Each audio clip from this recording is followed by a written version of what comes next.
Premièrement et tout d'abord, je désire préciser que c'est avec grand honneur que je me tiens aujourd'hui ici, afin de débattre un sujet d'une telle ampleur, mais surtout pour défendre une position mirobolante qui ne fait de moi l'avocat du diable. Chers auditoires, chers objecteurs, honorable jury, bonjour à tous. On ne peut traiter les questions liées à l'enfant sans rencontrer l'école. Oui, l'élève est sans doute un produit de l'école, néanmoins c'est aussi l'esclave de ces conditions et nécessités qui ennuient certainement et fortement son potentiel. François Mitterrand avait dit « On n'apprend rien par la parole, mais tout par l'exemple ». Et de ce fait, mesdames et messieurs, je me permettrai de vous présenter un des exemples factuels à la mesure de notre sujet. Et pour cela, j'aurai principalement besoin de l'attention de mes opposants. Colin, petit enfant de 10 ans, a annoncé dans son récit, je cite, « L'école me tue », avec un très grand point d'exclamation en gras. Il paraît que la mort c'est définitif, qu'on n'en revient jamais. Eh bien, moi j'ai l'impression de mourir un peu chaque fois qu'il faut ouvrir un cahier et de revenir à la vie chaque fois que la porte de la classe s'ouvre sur l'extérieur. Je dois jouer le mort pour être acceptée à l'école, pour que la maîtresse arrête d'être en colère, pour dompter mes propres colères. Et comme on le dit, mesdames, messieurs, et comme vous le savez d'ailleurs très bien, la vérité sort de la bouche des enfants. Il va sans dire que c'est également notre vérité. Il faut quand même le concéder. Vous savez, en faisant mes recherches, je suis intarissablement tombée des nues en lisant la synthèse de l'exposé d'un haut fonctionnaire et sociologue français nommé Claude Tello, qui déclare en insistant que la formation scolaire, autrement dit l'école, favorise l'épanouissement de l'enfant, lui permet d'acquérir une certaine culture, le prépare à la vie professionnelle et à l'exercice de ses responsabilités d'homme et de citoyen.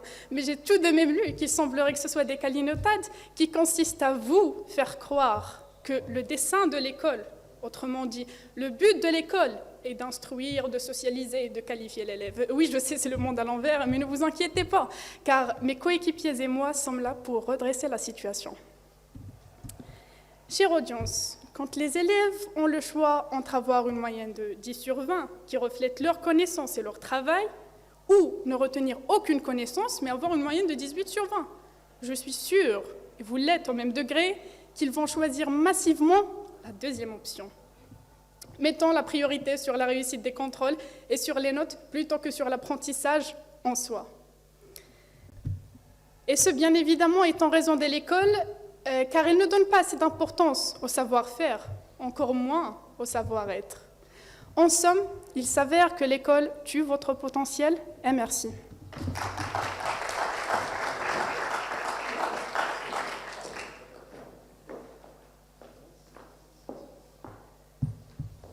Tout d'abord, je tiens à répondre à ma camarade en disant qu'il faut savoir distinguer entre aimer une chose et ce qu'elle développe nécessairement notre potentiel. Si nous voulons, par exemple, faire une carrière sportive, il va falloir continuellement faire des efforts physiques nécessitant un vrai engagement et d'énormes efforts physiques, chose qui n'est pas très plaisante, mais qui est primordiale au développement de nos capacités. Mesdames et messieurs, honorables jurys et opposants, bonjour. École et potentiel sont deux termes que l'on entend très souvent dans la même phrase pour attaquer l'école et pour ôter à sa formation toutes sortes de crédibilité pour ne laisser paraître que le négatif. Tout d'abord, le sujet de notre débat présente, en plus d'une exagération des termes, une certaine condamnation potentielle de l'école. Une condamnation que mes camarades et moi jugeons comme injuste et à laquelle nous nous opposons. Laissez-moi commencer par mettre en évidence l'hypothèse donnée. Le potentiel, chère Assemblée, d'après le journal du Net, est une capacité qui n'est pas nécessairement exprimée, mais que la personne semble détenir. C'est-à-dire que l'on parle souvent d'un talent naturel, de dons ou encore de compétences inconscientes, telles que la créativité, l'esthétisme ou l'empathie. Ceci est d'une part. D'une autre part, je trouve qu'en employant le terme « tu », nous tombons dans l'excès, parce que cela voudrait dire qu'au sein de l'école, aucune compétence n'est développée et que tout potentiel est oppressé pour ensuite disparaître. Ceci est une idée un peu radicale, dont il existe plusieurs arguments qui vont très clairement la démentir. Je passe. Nous avons l'exemple de l'existence des clubs et des associations estudiantines qui vont permettre aux élèves de développer et d'explorer leur potentiel et leurs centres d'intérêt, comme le stipule au Maroc la loi 922-2 qui dit, je cite, Les projets et les activités artistiques et d'éveil seront développés dans le cadre des projets d'établissement par la mise en place de clubs encadrés par les enseignants. Donc, la loi garantit aux élèves le droit de créer des clubs à condition que ces derniers soient encadrés par des professeurs.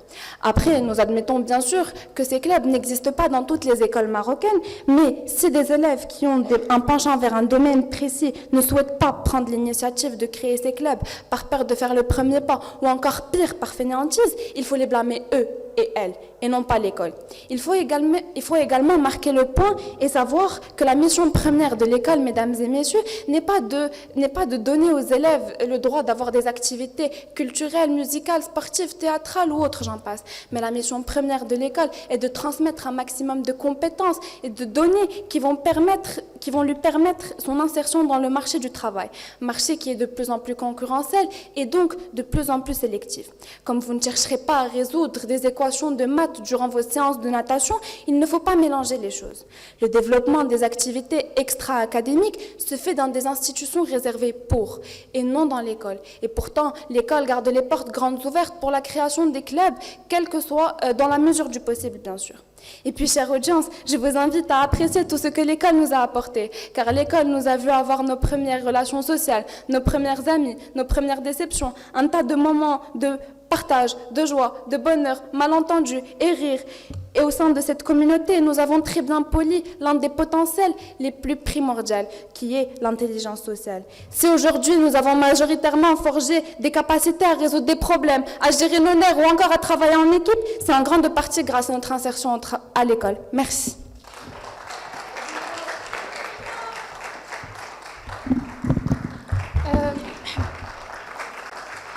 Vous avez dit que le fait que l'école tuait le potentiel, c'était un peu extrême. Mais moi, je dis que si l'école affecte notre potentiel, elle ne lui permet plus de se développer et donc, à la fin, il finira par périr. Ensuite, nous, on encourage les valeurs que l'école transmet, mais pas lorsqu'elles sont poussées à leur paroxysme. Merci.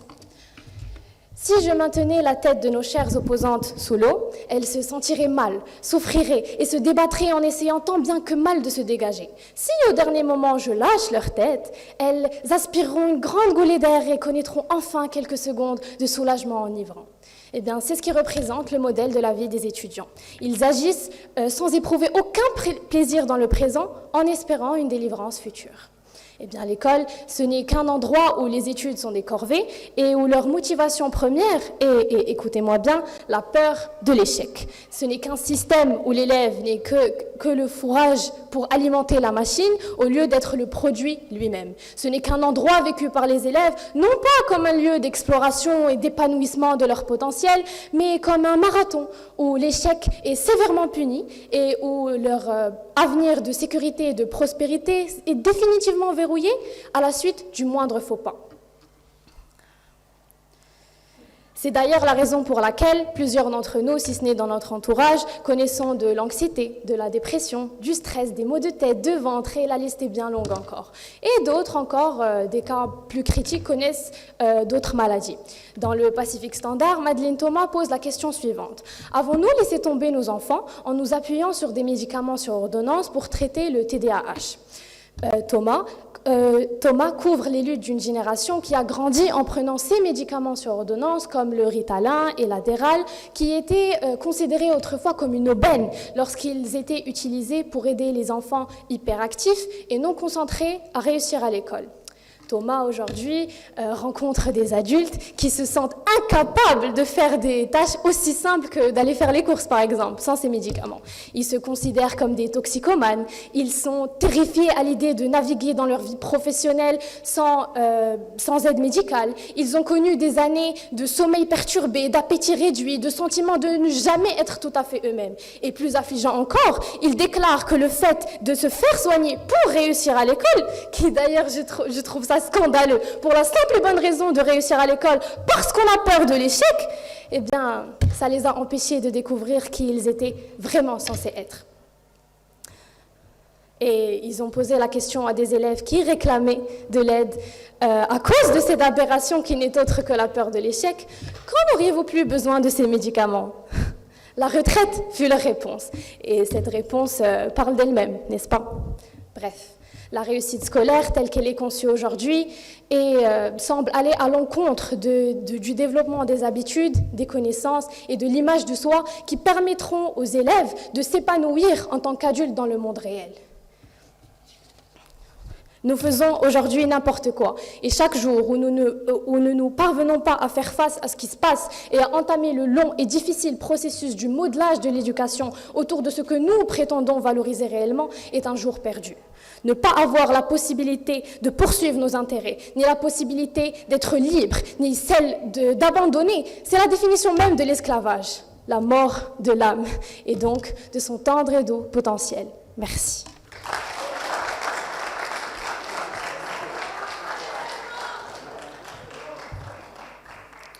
Honorable galerie, respectueux membres du jury, opposants, bonjour.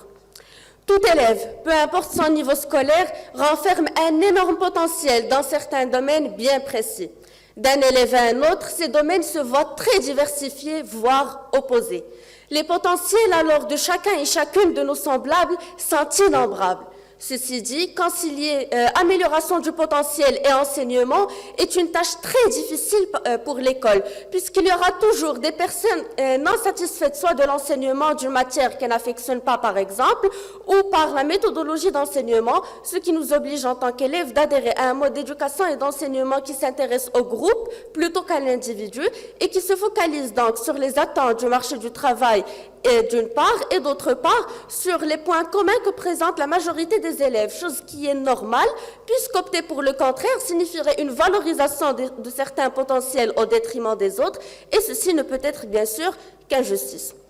Ainsi, je peux faire preuve d'indulgence et vous accorder opposant qu'à l'école, nous développons notre potentiel, aussi différent soit-il, mais de manière peu restreinte.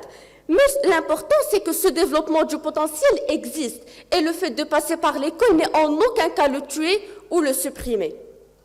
À part les clubs et associations estudiantines dont le droit de création est préservé par la loi pour tout élève, il y a un autre exemple très simple témoin du développement du potentiel par l'école et à l'école et qui n'est autre que la multitude de branches parmi lesquelles toute personne peut choisir une fois au lycée pour pouvoir continuer ses études.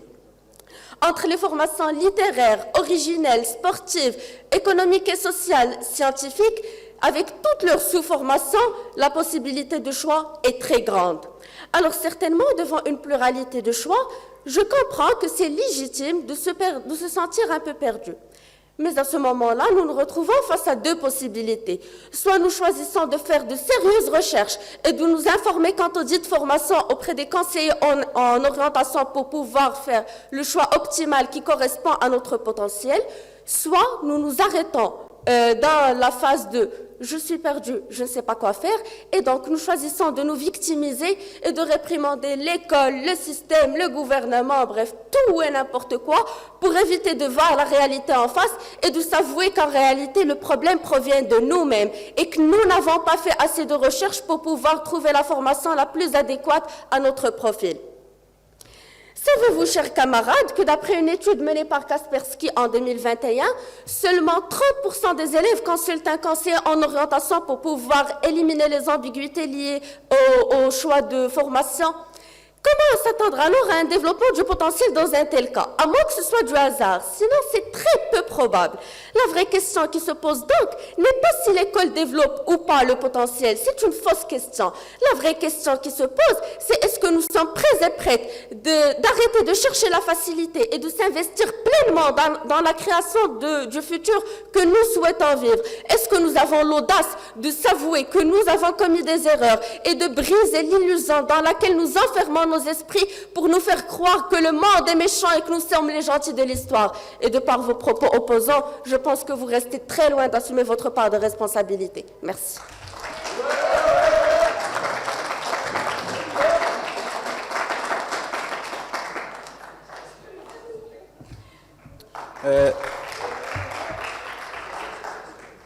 Chère opposante, vous avez mentionné l'existence des clubs. Nous, on est chanceux d'être au sein de notre établissement. On a accès à ces clubs. Mais en réalité, elles sont rares les écoles qui ont ces clubs. Et mon camarade Yahya va bien développer cette idée.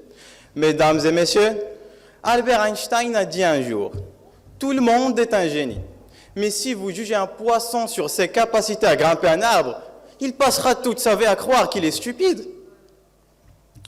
Honorable jury, chers opposants, le sujet du jour concerne l'école, l'endroit où nous sommes présumés libérer notre potentiel. Toutefois, cette école, non seulement elle fait grimper les poissons aux arbres, mais qui plus est, elle leur fait faire une course de 10 km. L'école réalise-t-elle le nombre d'élèves s'identifiant à ce poisson? Nous ne trouvons jamais leur domaine de prédilection, pensant qu'ils sont indulgents, croyant qu'ils sont niais. Mais il est grand temps d'accuser l'école d'être intellectuellement abusive et de laminer l'individualité sans vergogne. Voyez-vous, l'intégralité des scientifiques affirment mordicus qu'il n'y a pas de cerveau identique. Pourtant, notre système les traite tous d'une manière analogue. C'est comme si un médecin prescrivait le même médicament à tous ses patients. Les résultats seraient tragiques. Tant de gens tomberaient malades alors qu'ils voulaient guérir. Et quand il s'agit de l'école, c'est exactement ce qui se passe. Quand un enseignant se tient devant 30 enfants, chacun ayant des besoins différents, des rêves différents, des aptitudes différentes, il enseigne la même chose de la même manière. C'est horrible. À l'échelle mondiale, à peu près 68% des enfants, soit 2/3, vont à l'école et atteindront l'année dernière du primaire, mais n'acquerront pas les compétences minimales en lecture. 60% des adolescents sont scolarisés, mais n'apprennent que très peu.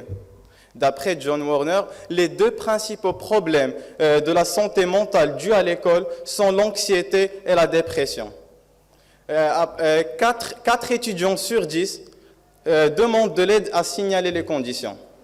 Chers opposants, le problème central de l'école aujourd'hui est qu'elles obligent les élèves à trouver leur passion et leur motivation en dehors de la salle de classe. En dehors de la salle de classe. Les écoles prédéterminent tellement ce que les élèves sont tenus à faire et d'apprendre qu'ils ont à peine le temps de découvrir ce qui les intéresse et encore moins développer ses intérêts.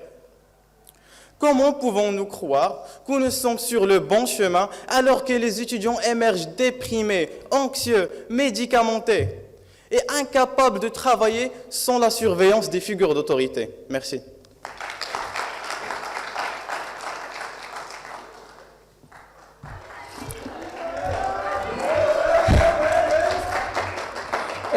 Premièrement, avant de donner vos informations, je vous prie de donner les sources parce que des arguments sans source ne sont pas valables.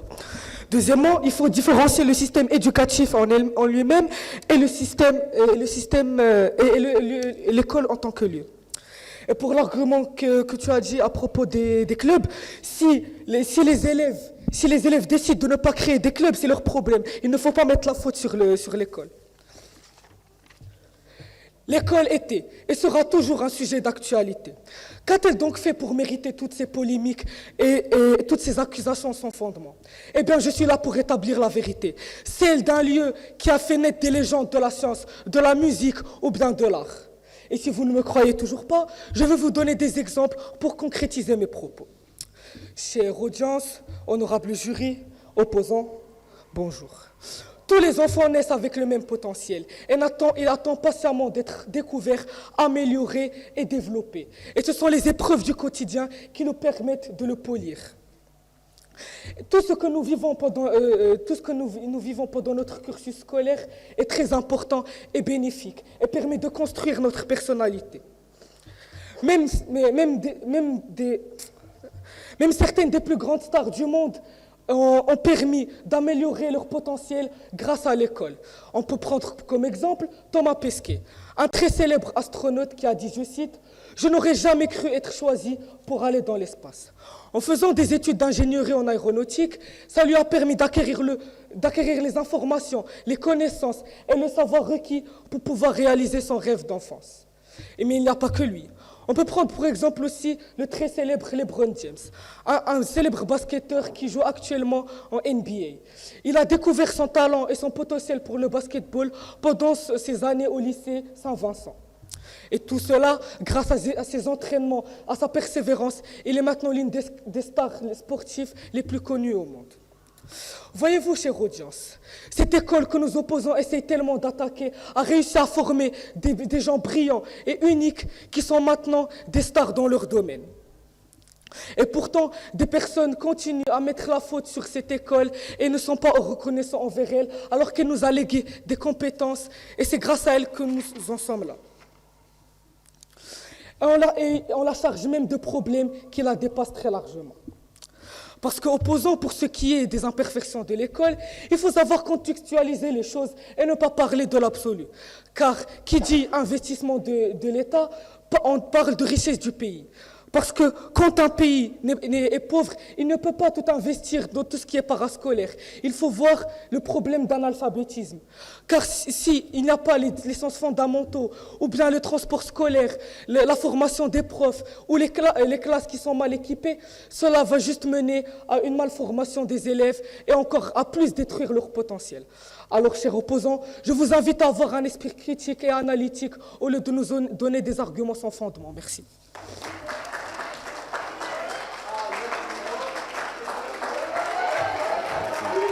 Merci. Tout d'abord, opposante, l'homme épanoui est forcément productif. Le contraire est faux. Et nous ne sommes pas en train de condamner l'école comme vous l'idéalisez.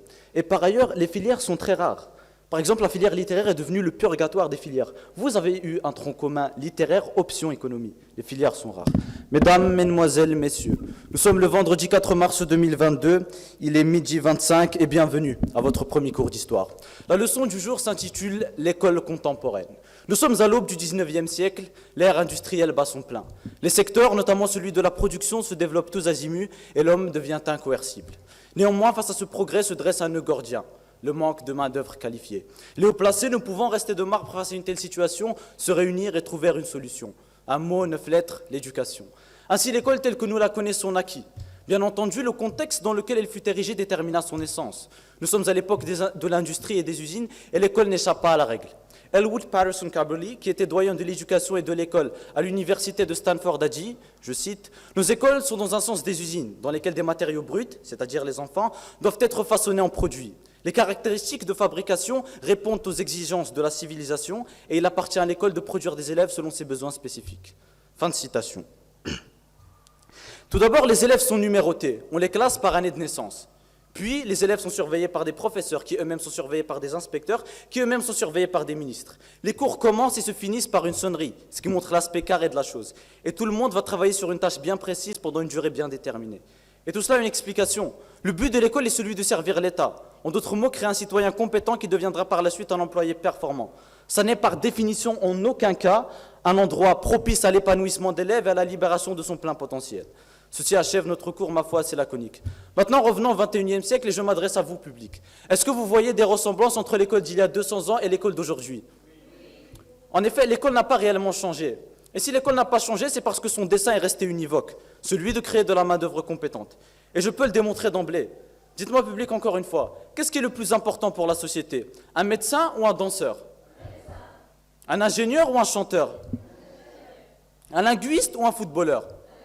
Pour devenir médecin, il faut étudier la chimie et la biologie, c'est ce qu'on fait à l'école. Pour devenir ingénieur, il faut étudier les mathématiques et la physique, c'est ce qu'on fait à l'école. Pour devenir linguiste, il faut étudier les langues et la littérature, c'est ce qu'on fait à l'école. Maintenant, est-ce que vous nous imaginez suivre des cours de danse?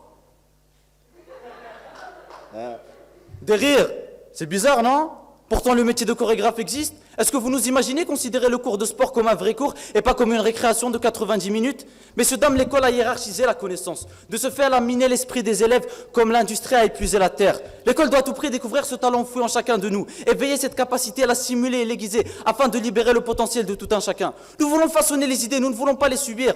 Chaque élève a en lui un jardin qu'il se doit de faire fleurir. L'école, en poussant l'élève à délaisser ce jardin, tue cet écosystème. Elle tue son potentiel. Je vous remercie.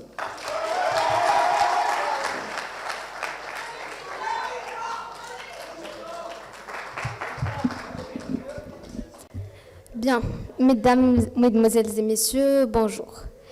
Tout d'abord, si vous voulez choisir la filière littéraire, personne ne vous empêche. Ce n'est pas parce que vous avez un penchant vers les sciences que nous en sommes responsables. De plus, citer des arguments qui, dans le contexte historique et du XVIIIe siècle sont vraiment très déplacés.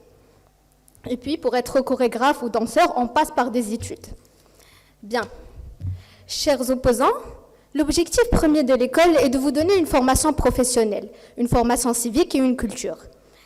L'école conduit les élèves vers leur accomplissement individuel, tout en essayant de les révéler chacun à soi. N'oublions pas, opposants, que l'objectif premier de l'école est que l'école ne fait que seconder les parents dans leur rôle éducatif. Et donc, elle se doit d'exécuter ses tâches d'enseignement et de socialisation, ce qu'elle fait d'ailleurs parfaitement. Je m'explique. Nous passons en tant qu'élèves par un processus dans lequel on nous inculque des valeurs, des normes, des pratiques et des représentations de la société ou du groupe social auquel nous appartenons. C'est donc un processus d'apprentissage qui permet à l'individu en général de s'adapter, de s'intégrer à son environnement social et de vivre en groupe. De ce fait, aller à l'école constitue le moteur de l'apprentissage. C'est le point de repère qui permet de se positionner, de se construire. Parfois en opposition d'ailleurs, mais toujours avec du sens. Qu'on l'aime ou non, qu'on s'y sente bien ou contraint, qu'on ait envie d'y apprendre ou non, l'école permet de se construire. On va à l'école pour apprendre, pour accroître nos potentialités. Bien. Maintenant, admettons que vous n'intégrez pas l'école sous prétexte qu'elle tue votre potentiel et que vous voulez mettre ce potentiel à bon usage. Vous postulez pour le métier de vos rêves, mais malheureusement, vous n'êtes pas pris. Ce qui vous échappe dans ce cas-là, c'est que vous n'êtes qu'un parmi tant d'autres et que certains élèves n'ont même pas remis en question le fait d'étudier 10 matières aimées ou détestées. Pendant que vous ruminez, ils se positionneront pour pouvoir se placer dans de meilleures positions que vous et avoir les emplois et les métiers qui correspondent à leur potentiel, pendant que vous évitez la réalité désagréable d'un marché de travail qui ne montre aucune pitié. Mais tout cela est normal. Comment ces élèves auraient pu prédire tout cela sans avoir eu un accompagnement pédagogique reposant sur une synthèse pragmatique? Ces élèves-là, ceux qui pensent que l'école tue leur potentiel, sont séparés de la réalité par un fossé. Et l'école reste le meilleur moyen et le moyen le plus efficace pour remédier à cela. Elle vous permet d'apprendre sur le monde dans lequel on vit pour mieux le comprendre, de vivre avec des différences et développer votre tolérance, de dépasser vos limites et relever des défis, de rencontrer des gens avec lesquels vous créerez des amitiés durables. Et c'est d'ailleurs ce réseau relationnel que vous créerez à l'école qui sera le plus puissant levier de votre développement personnel et professionnel. Et c'est une réalité que personne ne peut nier, puisque même de nos jours, les plus grandes écoles et universités commencent à valoriser le networking via la création des réseaux d'alumni. D'ailleurs, notre école en possède un. Bref, tout cela pour vous dire, opposants, que nous sommes conscients que l'école n'est pas cet endroit tout beau, tout rose, tout parfait, mais de là à dire qu'elle tue notre potentiel, c'est être ingrat. Mesdames et messieurs, l'école est l'endroit qui nous cadrera le mieux pour libérer notre potentiel. Il suffit d'y rendre notre passage agréable. C'est pour cela que nous refusons de subir l'école, mais nous la vivons. Merci.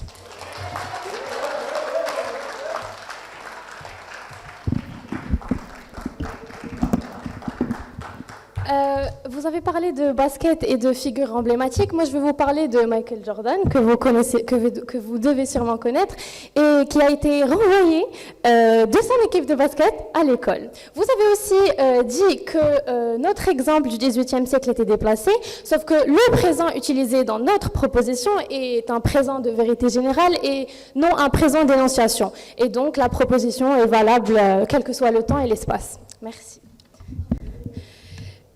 C'est parce qu'ils se forcent à changer pour l'autre pour maintenir leur relation. C'est parce qu'ils se trouvent dans l'incapacité de coudre ses plaies sans les fils dialogue ou communication.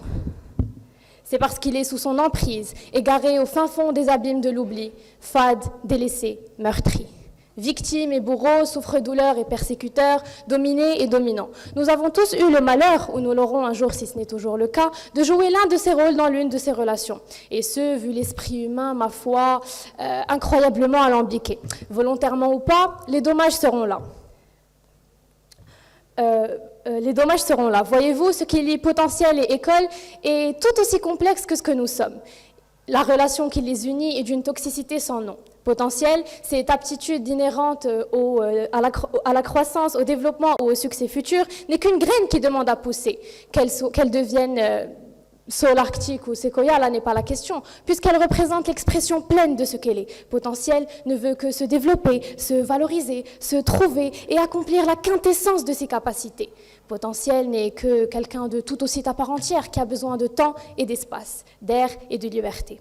L'école, par contre, ou Miss Je sais tout pour les intimes, n'est qu'une prison vivante. Elle enferme potentiel dans le cachot de son programme éducatif imposé. Elle le limite au sérieux, à la rigueur et à l'assiduité. Elle le prend sous son aile et lui interdit de voler. Et elle manipule donc ce potentiel. Elle le juge lorsqu'il déraille ou brise ses codes. Et elle lui affabule de quoi il pourrait se développer et ne s'intéresse pas à ce qui pourrait l'intéresser. Tout ceci ne représente que les traits de la personne malsaine, ou communément appelée toxique. Et le « il » du début de mon intervention ne se référait qu'à Monsieur Potentiel. Il change pour école parce qu'il est formaté par cette dernière. Il est sous son emprise parce qu'il est impuissant face à sa destinée. Et voilà ce qu'est l'école et potentiel. Un poison, un lien des plus nocifs, et donc un voyage sans escale vers la mort. Michel Winterston avait dit « Entre pouvoir et potentiel, la peur s'est immiscée. Une peur imposée par école et subite par potentiel qui, décédé à présent, ne peut même que rêver d'atteindre son apogée. » Et tout ceci pour dire que potentiel et école ne vécurent jamais heureux et n'eurent jamais beaucoup d'enfants. Potentiel et école ne peuvent le faire parce que potentiel sous son linceul contemple école, formater, broyer, écraser et égruger ses pairs. Merci.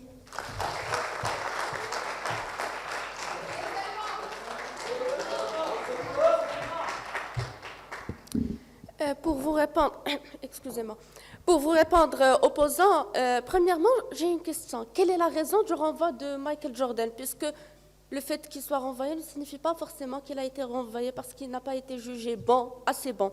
Aussi, il faut comprendre que le but de l'école n'est pas d'apporter une formation sur mesure à chaque personne. Sinon, nous aurons des centaines, voire de milliers de formations par institution, chose qui est tout simplement impossible. L'école n'est pas un conservatoire ou une piscine ou une salle de sport. Ces endroits existent et si vous sentez que vous avez un penchant envers ces droits, vous pouvez très facilement aller vous inscrire et vous allez vous épanouir complètement dans ces endroits. Mais quand vous ne cherchez pas à résoudre, par exemple, des équations en maths, quand vous faites de la natation, vous ne pouvez pas blâmer l'école de ne pas vous donner l'accès à faire des pièces de théâtre ou autres, parce qu'elle vous transfère des connaissances et des atouts qui sont nécessaires dans l'intégration du marché du travail. Donc, messieurs, dames, l'écrivain et poète tunisien Ja'far Ibn Sharaf a dit « L'enseignement est le labourage des intelligences ». Nelson Mandela a quant à lui affirmé que l'éducation est l'arme la plus puissante pour changer le monde. De sages paroles insistant sur l'importance des services d'éducation et d'enseignement que nous présente l'école. Mais apparemment, sagesse n'est plus la bienvenue dans certains esprits. Mais comme le sort est ironique, l'intelligence employée par ces mêmes esprits dans leur processus de recherche, d'argumentation, d'écoute et d'interaction ont été développées grâce à l'école. Et je ne parle pas ici de notre établissement de manière précise, pas du tout. Je parle de l'évolution du quotient intellectuel qu'accompagne l'intégration de l'école. Selon une recherche menée en 2018 par un groupe de chercheurs en psychologie de l'Université d'Édimbourg, ils ont affirmé qu'une année scolaire de plus est équivalente à 1,1 jusqu'à 5,2 d'augmentation de points de quotient intellectuel. Le résultat montre également qu'une année d'études supplémentaires augmente le quotient intellectuel de ces étudiants de 3,3 points en moyenne. Selon une autre recherche menée et publiée par la revue Child Development Perspectives en 2020, étudier les mathématiques et la lecture développe les capacités cognitives des élèves, à savoir percevoir, raisonner, s'adapter, acquérir des connaissances, se concentrer et interagir avec les autres. Capacités sans lesquelles un développement du potentiel ne serait jamais possible. Comme vous le voyez alors, mesdames et messieurs, les recherches scientifiques sont en compatibilité parfaite avec notre position. L'école est donc une nécessité en vue de se développer. Mais le problème, c'est que vous, opposants, vous voulez un résultat dans l'immédiat, sachant que l'impact que vise l'école se fait sur le long terme. L'école est une société avec certes un nombre réduit de membres, mais avec une importance aussi grande qu'une société normale qui est à la source du développement de notre intelligence sociale, qui a une importance majeure dans la formation de notre personnalité. L'école lègue entre nos mains une grande possibilité de choix. Le choix parmi une multitude de branches compatibles à notre potentiel, ou encore le choix de participer et de créer à certains clubs pour nous permettre de nous émanciper. Mais encore, il faudrait assumer notre responsabilité si, en choisissant de rester à l'écart et d'opter pour la fainéantise, nous nous retrouvons sans développement de potentiel à notre actif. Et d'une perspective un peu plus profonde, l'école se doit de gérer ses actions selon les ressources financières dont elle dispose. Et donc, en cas d'insuffisance de ces dernières, il faut s'intéresser aux priorités, à savoir l'enseignement dans sa globalité, qui est la mission première de l'école. Pour finir, au sein de l'école, nous nous initions à des expériences positives et à d'autres négatives. Et c'est cela qui nous permet d'évoluer et de développer des pensées indépendamment des autres, mais avec les autres, chose qui est très importante. Vous dites, avec l'éloquence que votre établissement vous a permis à développer, que l'école tue le potentiel. Je dis qu'elle catalyse son polissement et qu'elle nous ouvre la voie devant le choix d'être ou de ne pas être. Merci.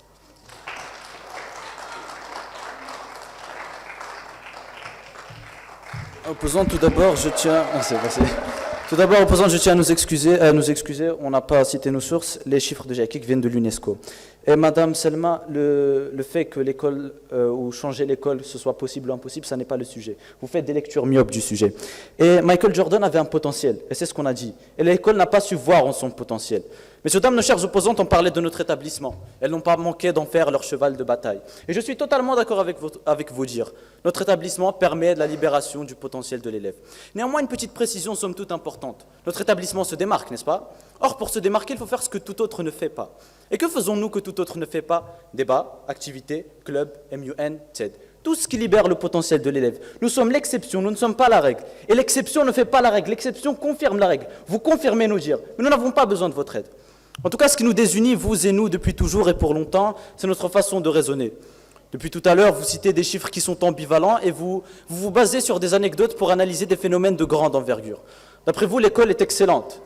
Or, ce n'est le cas que dans les 10 pays avec la meilleure éducation nationale dans le monde. On parle de 5% des pays. Et je peux vous donner un exemple qui montre que votre raisonnement est totalement fallacieux. Je peux vous dire que le salaire moyen en Suisse est d'à peu près 7 300 $, que le salaire moyen en Islande est d'à peu près 6 000 $, et que le salaire moyen en Norvège est d'à peu près 6 800 $.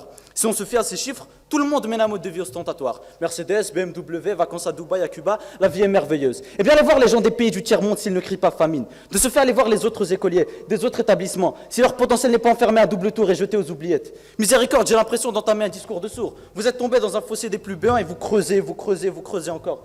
Vous vous prenez pour qui? Pour Antigone? Vous cherchez le cadavre de Polynice? Le seul cadavre qu'il a sous terre, c'est celui du bon sens. Et c'est vous qui l'avez enterré. Et puis, elles ont parlé des clubs, n'est-ce pas? Et je répondrai en disant que la plupart des clubs sont accessibles dès le lycée, c'est-à-dire quand l'élève a 15 ans. Or, on intègre l'école lorsqu'on a 5 ans. Donc pendant 10 ans, l'élève suit le mode d'éducation traditionnel. Et qu'est-ce qu'on apprend à l'élève d'un point de vue comportemental? À rester assis, en ligne et silencieux. Ne parle pas, tu déranges les autres. On stigmatise l'erreur. On fait croire à l'élève que l'erreur est la pire chose qu'il puisse faire. De ce fait, l'élève n'est plus audacieux, il n'est plus intrépide et il ne prend plus d'initiative. C'est comme si on lui montrait un chemin pendant 10 ans et qu'on lui disait « suis ce chemin, n'en demande pas plus ». Et que s'il avait le malheur de s'en écarter, on le punissait sévèrement. Et que d'un coup, 10 ans plus tard, on lui montrait une panoplie de chemins en lui disant « suis celui que tu veux ». Ça n'a absolument aucun sens. C'est comme si vous preniez un oiseau, que vous lui coupiez les ailes, que vous le jetiez en lui disant « allez, vole, petit oiseau ». Eh bien, il va mourir, malheureusement. En tout cas, le maître du temps était clément avec moi aujourd'hui. J'aimerais vous parler de Céline Alvarez, qui est une professeure au préscolaire. Elle a réussi à apprendre à ses élèves à lire, écrire, compter et diviser. Il n'avait que 4 ou 5 ans. Ses résultats furent validés par la CNRS Grenoble. Et vous savez ce qui lui est arrivé? On l'a poussé dehors. La bureaucratie, c'est quand la procédure est plus importante que le résultat. Et c'est ce qui arrive à l'école. Messieurs, dames, j'aimerais, avant de disposer, vous dire que pour réussir à l'école, il faut faire ce qu'on vous demande. C'est totalement le contraire de la définition même du potentiel, qui est fait ressortir les ressources émanant du point le plus profond des pensées abyssales de l'être. Messieurs, dames, faites de votre pensée un empire. Ayez cette audace singulière en disant « je porte en moi 1000 mondes ». Je suis fait de mes rencontres, de mes lectures, de mes professeurs, de mes pensées durant mes nuits intranquilles. Alors il n'y a pas de doute que le jour où j'aurai besoin de l'idée, un petit serviteur de la douce mémoire viendra en me disant « voici les mots ». Voici les branches, voici les fleurs, elles sont pour eux. Je vous remercie.